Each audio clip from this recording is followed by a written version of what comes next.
वाडा म्हणजे आपल्यासाठी खरंच आता आम्ही जसं नागपूरला राहायला गेलो तेव्हापासून खरं वाड्याचं खूप एक अप्रूप वाटायला लागलंय. कारण जे चिटणवीसांचा वाडा आहे बघतो असं कुठेतरी असं वाटतं की आपण दरवेळेस नवीन नवीन ठिकाणं शोधतो, पण त्यापेक्षा आपला जो सायखेडचा वाडा आहे त्यात आपल्याला कितीही नवीन गोष्टी आढळतात. म्हणजे ज्या गोष्टी एवढ्या यवतमाळ जिल्ह्यामध्ये वाड्यामध्ये ज्या सोयी सुविधा आहेत त्या सोयी सुविधा आपल्याला आज म्हणजे पूर्वीपासून आपल्याला आपल्या सायखेडच्या वाड्यामध्ये मिळतात. तर त्याबद्दलच थोडंसं एक आपल्याला आपले मोठे बाबा आमचे बाबा त्यांचा थोडा कौतुक सोहळा आज आपण साजरा करणार आहोत. त्यासाठी मी सर्वप्रथम अध्यक्ष म्हणून जीवन काकांना विनंती करते की त्यांनी पुष्पगुच्छ देऊन बाबांचं स्वागत करावं.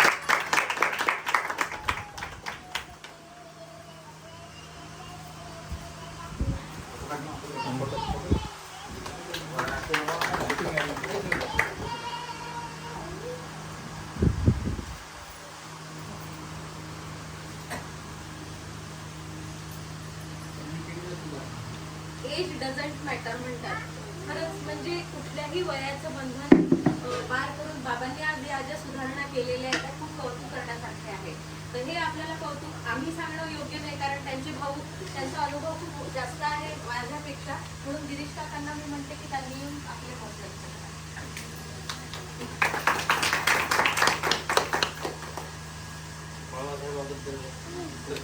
कमीच आहे. म्हणजे मोठे बंधू म्हणजे वडिलांपासून आहेत. त्यांनी लहानपणापासून मला जे शिकवलं त्यांचं झोपत होतं. त्या काळात काही कुठल्या कारणाने काही कमी असं आलं नसते तर आमचं सगळ्या कमी होती सुरू आहे. आणि त्याची कमाल आहे की या 84 वर्षात त्यांनी सगळं हे करून एक प्रकारचं समाधानांना स्वतःला वेगळ्या साईडला ठेवून आज एवढं मोठं डेव्हलप होतं. म्हणजे आपल्या खरं सांगायचं म्हणजे शरद पवारासारखं त्यांचं असल्यासारखं आपण मला काही हरकत नाही. एवढं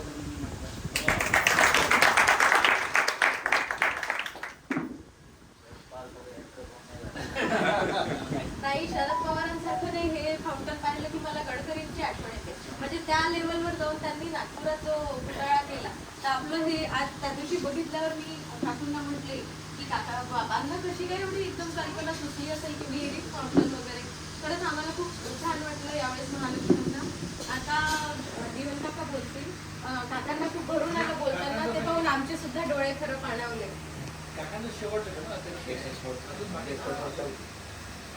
सोनाली बहिणी थोडस 2 शब्द बोलावे मला असं वाटतं. काही होत नाही, आपण घरचे आहोत. जे काही आपल्याला वाटेल ते. बरं, सुरुवात अमिषा बहिणी करतील. दादा असं सगळ्यात मग काय जबरदस्त घ्या काकू घे ना, विजय काकू घे ना. वैशाली काकू नाही.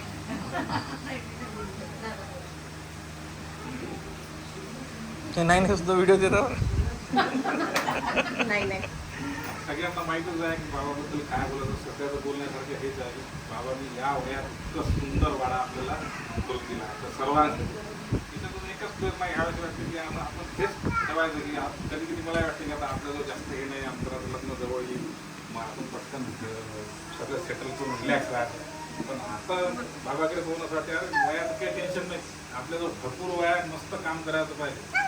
त्याच्यामुळे हे बाबाकडून आपण सगळ्यांनी प्रेरणा घेतली पाहिजे असं मला वाटते. आणि दुसरं महत्त्वाचं आता गिरीश काका बोलले त्याच्यामुळे अजून पहा त्यांच्या किती गिरीश काका त्यांच्यासोबत झोपत होते ते कोणत्या वर्षाचा विषय असेल. त्याच्यानंतर मी सुद्धा मोठ्या बाबा जो किती वर्ष झोपलो. म्हणजे सुरुवातीला मी मला लक्षातही नव्हतं माझे आई बाबा कोणत्या इथेच राहत होते पिंकू धागातला. आणि तिथपासून तर माझ्या लग्नापर्यंत पूर्ण जबाबदारी मोठ्या बाबांना माझे पार पाडली. त्याच्यामुळं बाबाचं माझ्या मनात काय स्थान आहे ते कोणाला उघडून सांगूच शकत नाही. ते माझ्या मनातच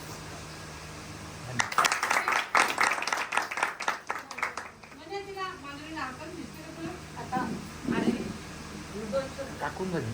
काकू तुम्ही बोला. अर्चना काकू काय राहत नाही का घ्या ना काकू बोला.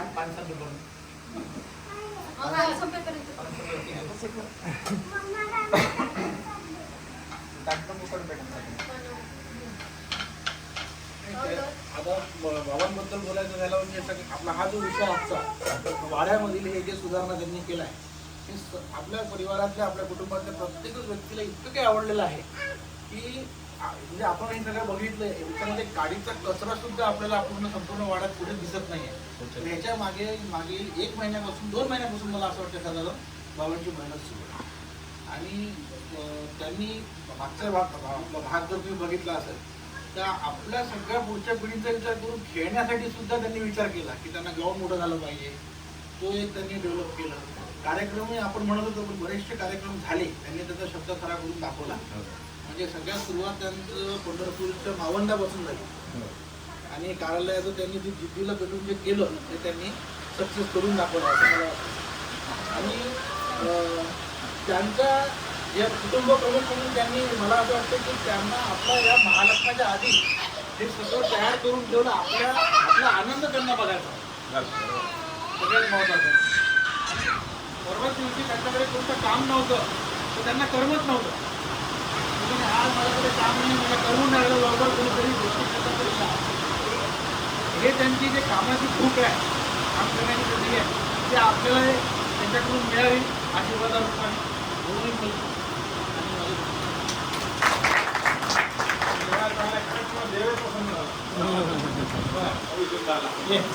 आता काढू काय आता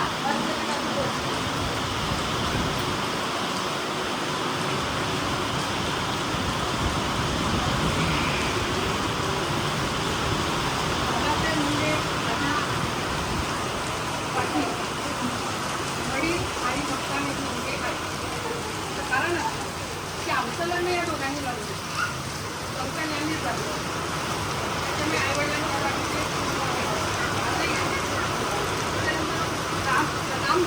काम झालं की त्यांचं पूर्ण बाबा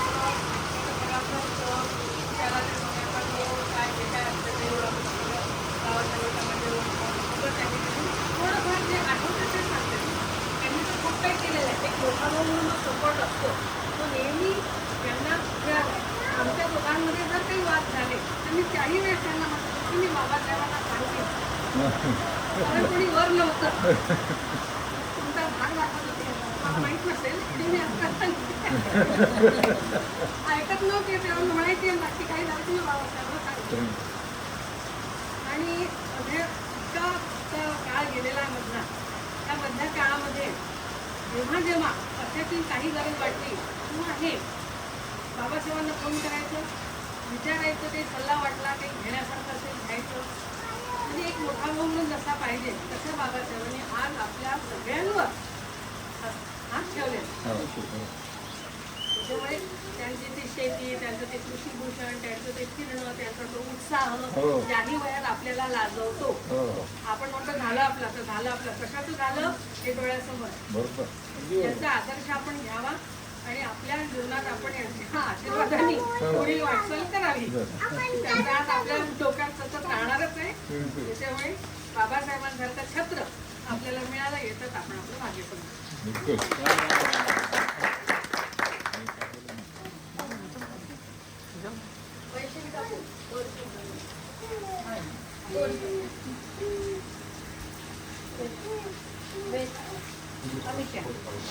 फोटो अभी फोटो रहना ए अंदर अंदर अंदर काय नाम चालूच ठेवायचं ना.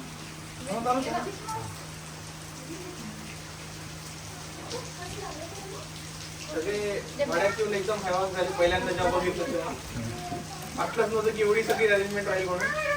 पुन्हा एवढा मोठा वाडा असून एवढा सुंदर मेंटेन आजही ठेवलेला आहे आताही ठेवलेला आहे. इतका सुंदर वाडा मी माझ्या डोळ्यांनी कितीतरी लोकांच्या वाड्यावर मी गेलो असेल पण इतका सुंदर वाडा मी कधीच नाही जो आज आपल्या काकांनी आपल्यासाठी करून ठेवला आहे. आज प्रत्येक बारीक गोष्टीची काकांनी म्हणजे काळजी घेऊन ते तसं काम करून म्हणजे एकदा फक्त एवढी कंप्लीट होती की गुडगावर चढायला पायऱ्या व्यवस्थित नाही तर त्यासुद्धा पायऱ्या त्यांनी यावेळेस रिपेअर करून ठेवलेल्या आहे. प्रत्येक गोष्टी आपण बोलून जातो आणि आपण चाललो तो वर्षभर आपण विचार करत नाही वाड्याबद्दल पण आपण बोललेले शब्द ते लक्षात ठेवून तशी ती क्रिया करून वाडा अप टू डेट ठेवतात. आणि फाउंटन पाहिल्यावर तर सगळ्यांचंच माझ्यावर सगळेच झाले एकदम. तर या वयात एवढं सगळं करतात बाबा काका आपल्यासाठी करतात आपल्याला या सगळ्यात आनंदाची गोष्ट आहे. आणि मला खूप प्रसन्न वाटतं. हे जे 2-3 लोक महाराष्ट्राचे येतो फक्त वाड्यामध्ये राहायचे आणि हसी मजाक करायचे याच्यासाठीच येतो. महालक्ष्मीच्या निमित्ताने आपल्या आपण सगळ्यांना एकासोबत भेटतो. आणि बाबा काका असल्यामुळे अजून फॅमिली बांधल्यासारखी आहे. त्यामुळे बाबा काकांचा आशीर्वाद सगळ्यांवर असाच राहू द्या.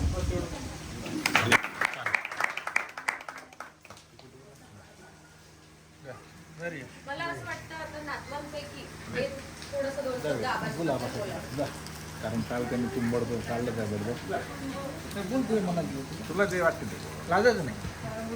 काय तुला जे आबाबद्दल वाटते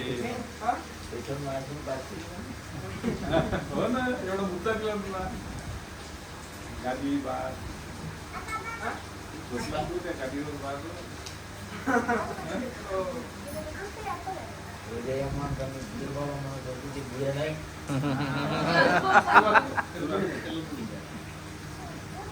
पुढे आम्ही म्हणतो ते चुकीचं आहे. 60-50 वर्षाचे असेल. त्यांचं म्हणजे 2-3 शहर आम्ही फिरलो की आम्हाला म्हणजे मला वगैरे पण हे होते की थोडं हे झालं माझ्या शाळेत न जाऊ. पण आबाच तर लगातार चालू राहतो. माउंटेन तर केलं तर मस्त. आणि आता वाडाबद्दल काय बोलू म्हणजे आता आपला वाडा अभिमानाने म्हणा वाटतं. वा वा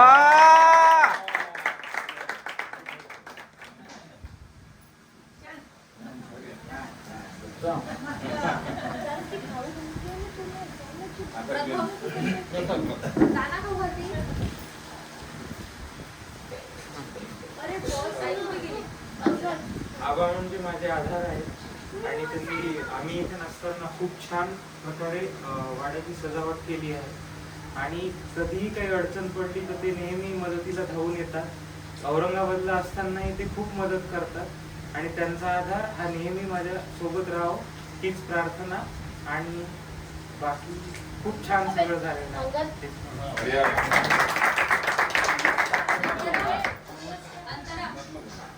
अंतराया बोला बरोबर आबा वाट पाहून जा जा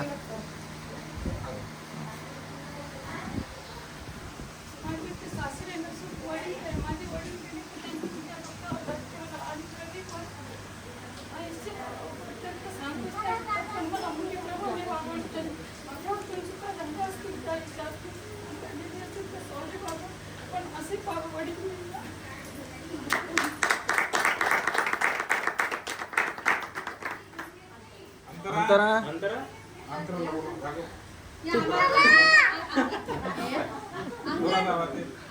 या बाबा आबाबद्दल बोल ना काहीतरी.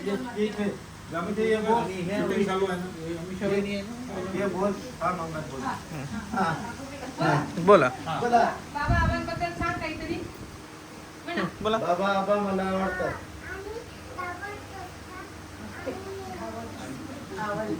धावत असतात. हा धावत असतात.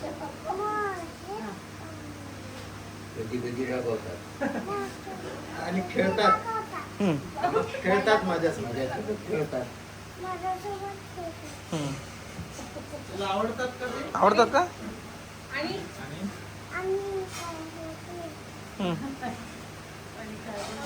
बाबा आजोबा मला आवडतात.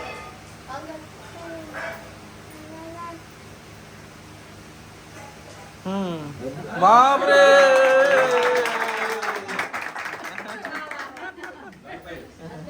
चला इकडे बोल. छान छान. आता ऐकायचं. नंतर त्यांचा आहे आता सर्वात मोठे आबा. त्यांचं तर आबांचाच आशीर्वाद हवा आहे आता.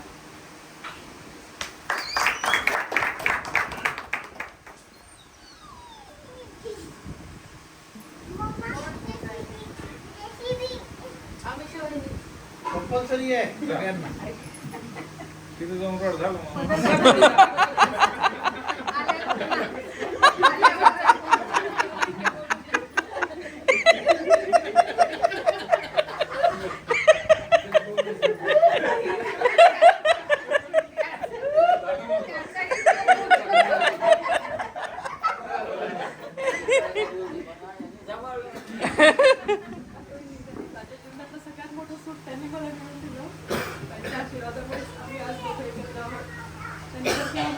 यशस्वी तर आज मी कुठल्या तुम्हाला माहीत नाही.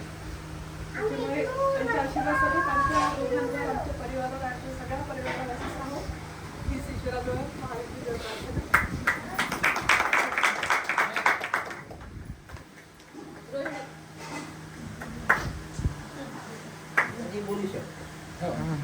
ती बोलू शकते, ती नराडता बोलू शकते.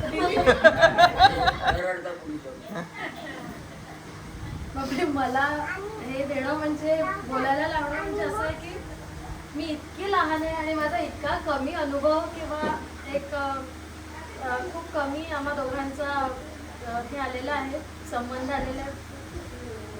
त्यामुळे नाही, वाड्याबद्दल तर म्हणजे त्यांचं वय बघता त्यांनी जे काही छान मेंटेन ठेवलेला आहे वाडा, जो काही त्यांचा उत्साह आहे तो अगदी वाखाणण्यासारखाच आहे. आणि इतक्या छान आम्हाला वहिनी दिल्याबद्दल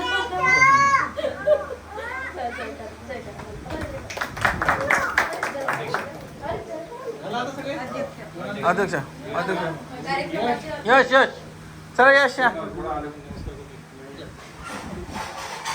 ये ना. कार्यक्रमाची अध्यक्ष जीवन काका दोन शब्द सांगतील.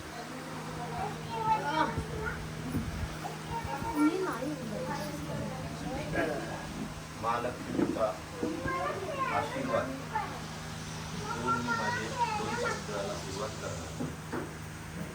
प्रत्यक्षामध्ये पावसाच्या निमित्तानं का होईना अण्णा आईला सुद्धा या मध्ये कौतुक वाटलं आणि म्हणून त्यांनी या पावसाच्या निमित्तानं हजेरी लावली. यावरूनच बाबासाहेबांचा मोहिमा आपल्याला लक्षात यायला.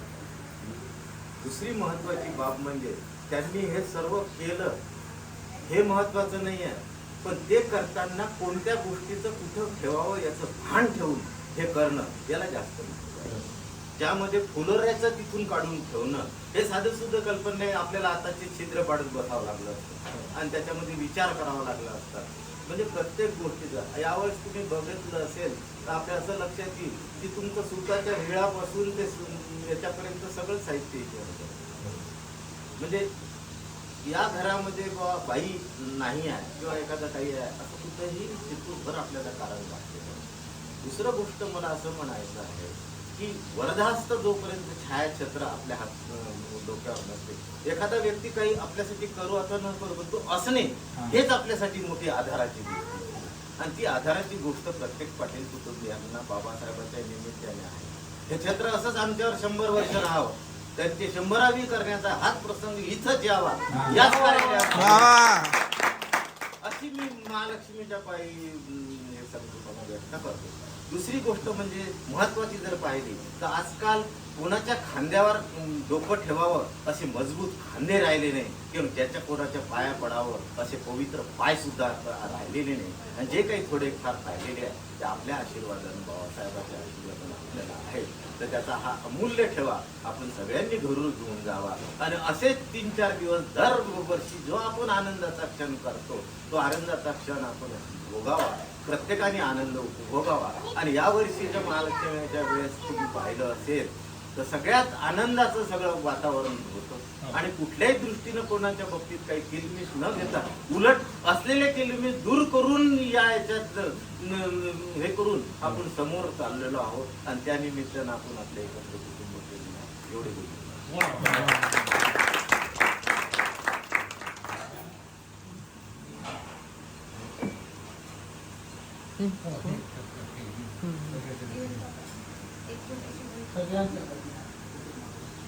सगळ्यांच्या वतीने कुटुंबाकडनं जीवन दाखवा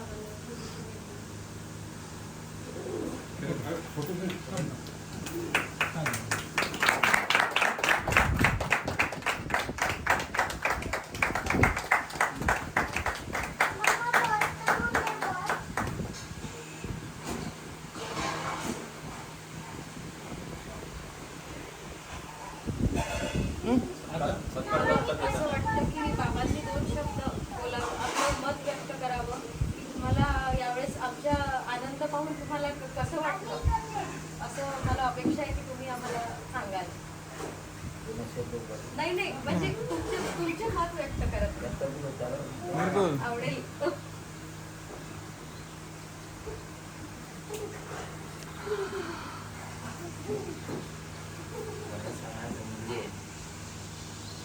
हा सगळा अण्णाईचा आशीर्वादाचा प्रताप. तुम्हा लोकांना त्या मनात थांबतं. आमचा जन्म झाला स्वातंत्र्यपूर्व काळात. स्वातंत्र्यपूर्व काळात आई वडिलांचा थाप खूप राहत होता.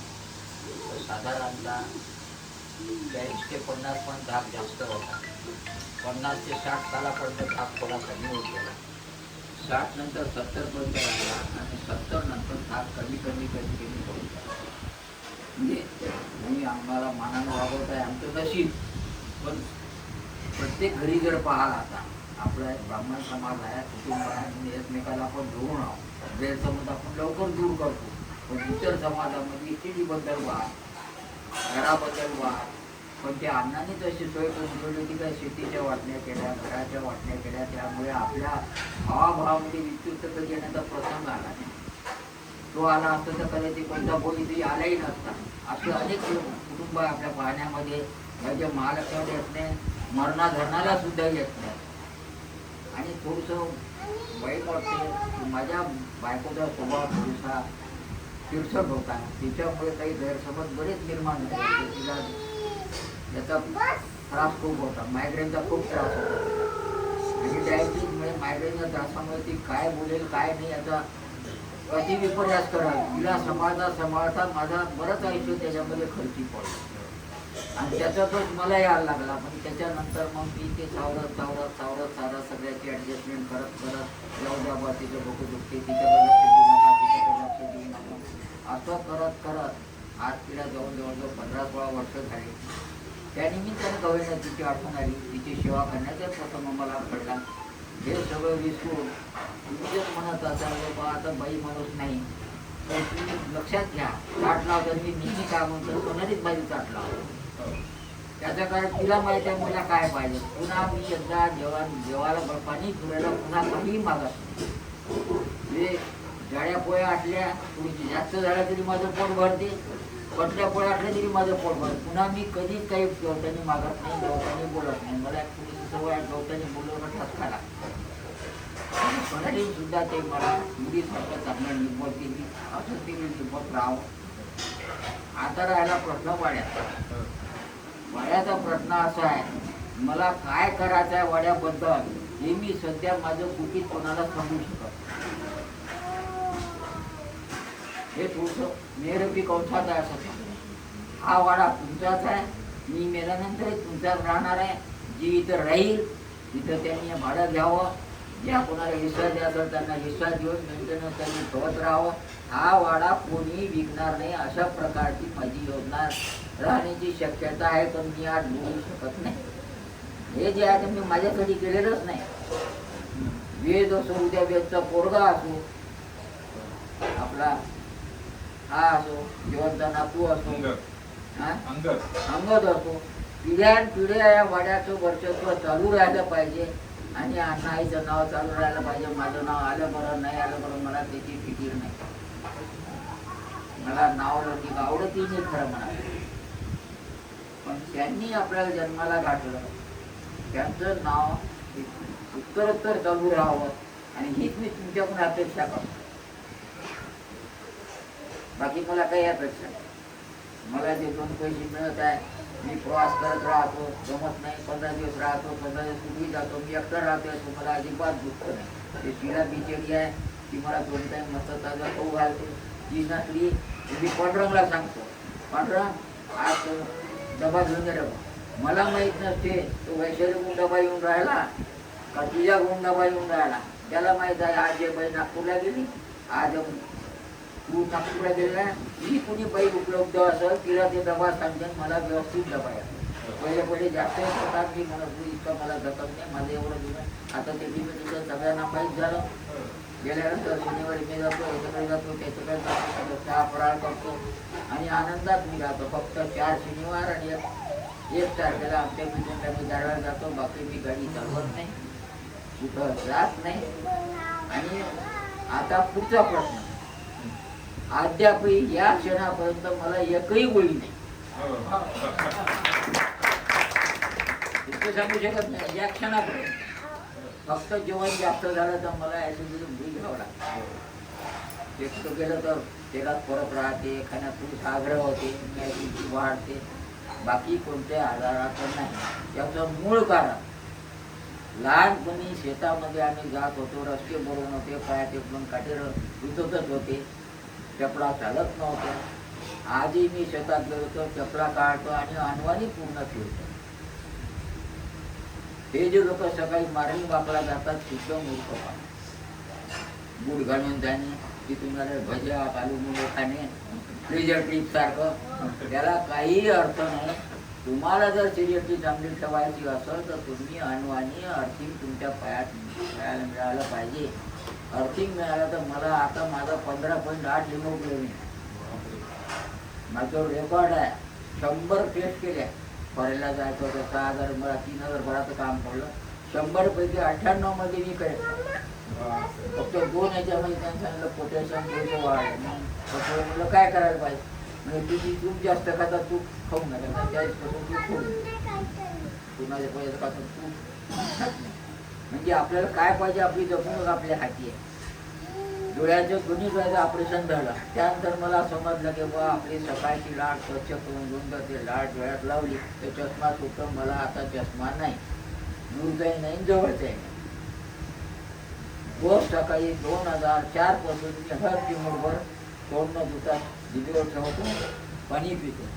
तुम्ही कडाने सुद्धा हात जर घेतली तर तुम्हाला मासिक पाळी रेग्युलर येईल, तुम्हाला कंबरदुखी चढली जाईल, तुम्हाला कोणते आजार पावसात भिजून आहे ताप सुद्धा येणार नाही. ते माझ्या जीवनाचं तब्येतीचं रहस्य आहे. तुम्ही वागा अथवा नका वागा. आज तुम्ही माझी 100वी केली असं समजून माझे तो शब्द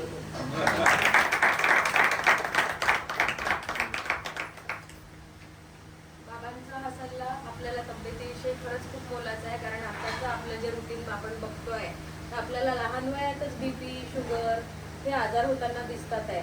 तर यानुसार जर आपण आपली जीवनशैली ठेवली तर खरंच आपल्या तब्येती चांगल्या राहतील. आणि मला एक आता सांगावंसं असं वाटतं की मध्यंतरी पेपरमध्ये एक लेख आला होता, म्हणजे नेमकं तो कोणी लिहिला आठवत नाही, की आता ही पिढी हरवत चाललेली आहे. मला असं वाटतं यांना आठवत असेल, यांना वाचून दाखवला होता तो लेख, की कौतुक करणारी, मान करणारी ही जी पिढी आहे आपली आई, बाबा, गिरीश काका, माझी आई वडील, ती पिढी खरंच आता हरवत चाललेली आहे. कारण आता इतकं प्रॅक्टिकल युग झालेलं आहे की आई वडील, मुलगा मुलगी बस एवढा विचार असतो. घरी कोणी आलं गेलं ह्याचा मान सन्मान किंवा आनंद हे पहिल्यासारखं बघायलाच नाही मिळत. या पिढीकडनं खरंच आम्हाला घेण्यासारखे आणि आम्ही नशीबवान आहोत की ही तुम्ही लोक आम्हाला मिळाले, आमच्या पोरांना तुमचा सहवास लाभला. कदाचित आम्ही या गोष्टी आमच्या पोरांना देऊ शकतो किंवा त्यांच्या पोरांना देऊ शकतो हे शक्य नाही, कारण आम्ही ज्या प्रॅक्टिकल युगात वावरतोय तो आमच्यावर थोडाफार असर त्याचाच होतोय. म्हणून आम्ही स्वतःला खूप नशीबवान समजतो आणि सगळ्यात तुमच्या थोडा मोठ्यांचा आशीर्वाद आमच्या सदैव पाठीशी राहावा असं एवढं बोलते आणि संपवते. त्यानंतर सर्वांनी चहा पाणी